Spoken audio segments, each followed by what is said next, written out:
हैं और सभी का स्वागत है आपके अपने चैनल पर। यहाँ हम बात करेंगे ध्यानाकर्षण तकनीक के आधारित कोर्स 8 की, जिसमें है यूपी ध्यानाकर्षण बच्चों के लिए कार्यपत्रकों का प्रयोग कैसे करना है। इसमें पूरा डिटेल समझाया गया है वीडियो के माध्यम से। फिर उसके बाद आपको एक मिलती है आकलन प्रश्नोत्तरी, तो उसमें 10 क्वेश्चंस मिलते हैं। उनमें से करीब आपको 6 क्वेश्चंस अनिवार्य रूप से करने ही सही होते हैं। तो आइए शुरू करते हैं।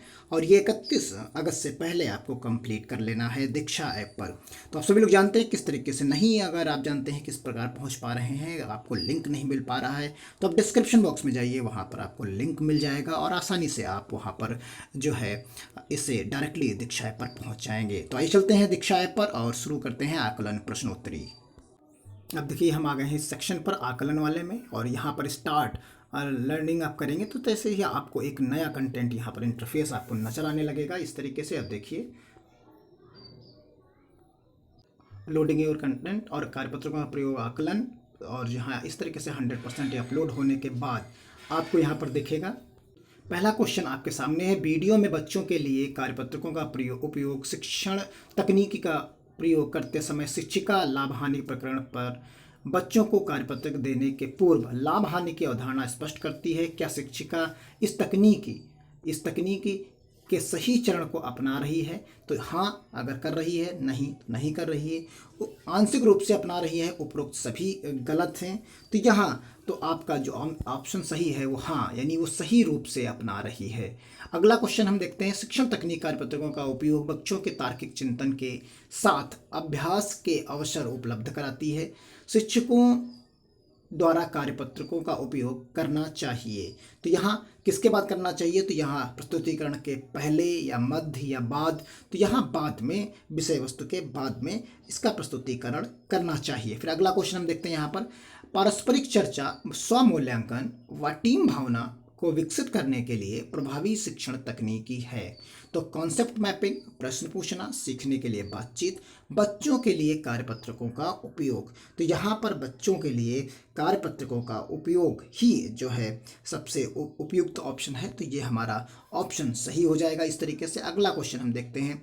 यहाँ बच्चों के लिए कार्यपत्रकों का उपयोग शिक्षण तकनीक की सफलता के लिए एक प्रमुख शर्त यह है कि, तो 4 ऑप्शंस आपके लिए यहाँ पर दिए गए हैं, तो उसमें से आपको चुनना है।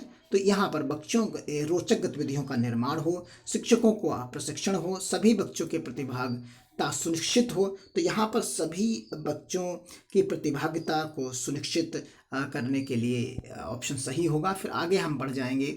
फिर उसके बाद यहाँ देखेंगे कि आपको मिलते हैं 3 कथन मिलते हैं। उनमें से 3 कथन में से कौन से कथन सही हैं उन्हें आपको चुनना होता है। तो यहाँ पर आप जैसे देखेंगे तो आपको यहाँ पर मिलेगा कि 1 2 3 सही है, 3 4 सही है, 3 2 4 सही है, 2 3 4 सही है, 1 और 4 सही है। तो यहाँ जो आपका सही है 3 2 3 और 4 यहाँ पर आपका सही है। इसके बाद आप पहुँच जाएंगे पत्रक शिक्षकों के लिए एक महत्वपूर्ण उपकरण है।